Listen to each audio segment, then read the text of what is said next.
Hi, second grade friends and fans of Magic Tree House, and specifically Jack and Annie, the most wonderful explorers that there are. Let's delve a little deeper into Seasons of the Sandstorms. Chapter 10 Before the Moon Rises. Jack and Annie looked around the big room. The scholars and scientists were all deep into their reading. I can't believe Mamoon is the Caliph, whispered Jack. Remember that life is full of surprises, Annie repeated from Merlin's letter. Yeah, and return to the treehouse before the moon rises, Jack finished. I almost forgot that part, said Annie. Me too, said Jack. Shh, said one of the scholars and scientists. Sorry, said Annie. Jack and Annie looked up at the open window. The sky was pink. The sun would be setting soon. We have to get back to the treehouse, Annie whispered, before the moon rises. I know, said Jack, but how? He felt a moment of panic. The treehouse is really far away, he thought. If we traveled on Beauty and Cutie, it would take a whole day and night to get there. And what about sandstorms and bandits? Jack looked at Annie. She was smiling. Magic, she mouthed. Jack caught his breath and nodded. They both looked around to see if any of the scholars or scientists were watching, and they weren't. Jack quietly slipped Teddy and Kathleen's book out of his bag. He and Annie turned their backs to the others and opened the book to the table of contents. Jack pointed to turn into ducks. Annie pointed to turn into ducks. Jack gave her a look. Annie pointed to fly through the air. Yes, said Jack. Shh, said the scholar. Jack turned to the right page. He held up the book so they could both see. Jack said the first line of the rhyme. Sail through the sky where you wish to go. And Annie said the second. Shawnee foray, Shawnee row. You must be quiet or you will have to leave the library, one of the scholars said grouchily. Don't worry, we're going, said Annie. A wind blew through the tall open window, fluttering the pages of the Arabian Nights book. The scholars and scientists grabbed their papers before they blew away. The wind picked up a corner of the small carpet Jack and Annie were standing on. The carpet rippled. Jack and Annie fell forward. As they tried to stand, the carpet lifted off the floor. Oh, cried all the scholars and scientists. The carpet began floating up. It rose above the long tables. It rose above the shelves of books. Everyone jumped out of their chairs and scrambled out of the way, shouting, Help! Move! Watch out! Impossible! What is happening? Bye, called Annie. The carpet floated to the tall open window and glided out of the House of Wisdom. Chilly air blew against Jack and Annie. Their headcloths flapped wildly as they clung to the end of the carpet and sailed through the sky. This is great, cried Jack. Really great, shouted Annie. The carpet soared over the House of Wisdom, over the Caliph riding back to his palace in his carriage, and over the camel stable. The carpet zipped over the green dome with the horse on top. It flew over the courtyard where the boys were sitting and playing ball, over the third wall and past the green field and the grand avenue. Guys, look at this picture. It's super cool. Look at them floating on a flying carpet, just like Aladdin. That is a cool picture. The carpet flew over the second wall, the houses, the hospitals, and the 100 lions in the zoo. It flew over the first wall, the arched bridge, and the moat. The carpet zoomed over the bazaar with the maze of stalls and shoemakers, potters, and weavers. It sailed high over the road to Baghdad. Below, Jack and Annie saw the men driving donkey carts, the boys leading sheep, and the women carrying pots. The carpet flew faster and faster and faster over the river, the grazing fields, and the dunes with the whistling sands, over the red glowing desert toward the setting sun, and the small oasis in the middle of nowhere.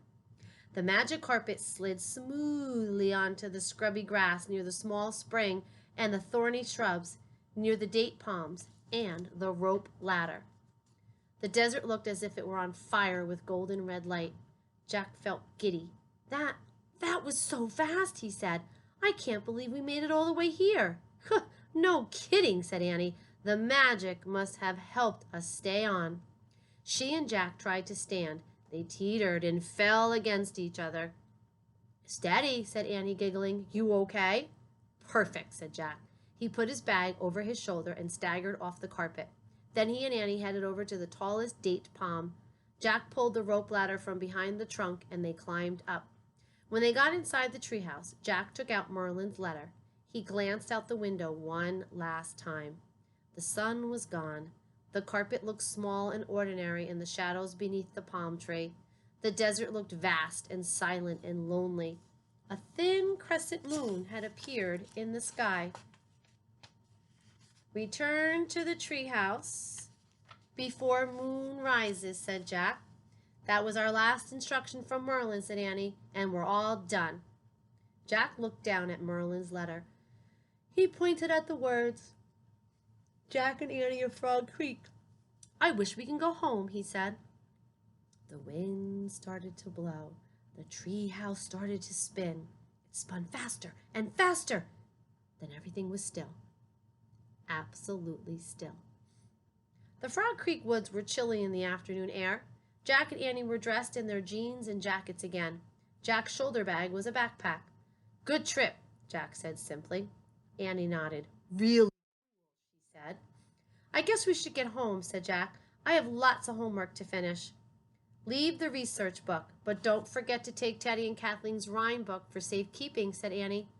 Jack reached into his backpack. He pulled out the book on the golden age of Baghdad and placed it on the treehouse floor. Then he threw his pack over his shoulder and climbed down the ladder. Annie followed. Together they walked through the early spring woods. We passed Merlin's second test, said Annie. We helped spread wisdom to the world. That's a pretty big deal. Be humble, Jack reminded her. Well, I guess Teddy and Kathleen's book did the hard stuff for us, Annie said humbly. I miss them, said Jack. Me too, said Annie, but I think they might have been with us in Baghdad. What do you mean, said Jack. Remember that servant girl and the boy who took us to the Caliph, said Annie. They sort of came out of nowhere, and we never actually saw their faces, did we? No, said Jack. You think? Annie shrugged. Maybe it was them. 2 missions and 5 rhymes left, said Annie. I hope Merlin sends for us again soon. But not too soon, said Jack. I need to do my homework first. Annie laughed. Math with Arabic numerals, she said. Right, said Jack. And maybe tomorrow we'll go to the library and see if they have any books of Aristotle's wisdom. Good idea, said Annie. A cool spring breeze rustled the trees, and Jack and Annie hurried toward home. Here's Jack's homework, waiting for him to be completed. If you remember, when they were in the library and the Caliph said that these were very, very bright men and they were using numbers that we use, 1, 2, 3, 4, all the way to 10, and he called them Arabic numbers or Arabic numerals. That's why they were kind of teasing about using Arabic numerals. Okay, to end the book, there it has no pictures, but it's more facts about Baghdad. So this is kind of neat, a little bit more of history to this. Baghdad is an ancient city that lies between the Tigris and Euphrates rivers. Long ago, this area was called Mesopotamia, which means between the rivers. Today, this land is called Iraq, and Baghdad is its capital.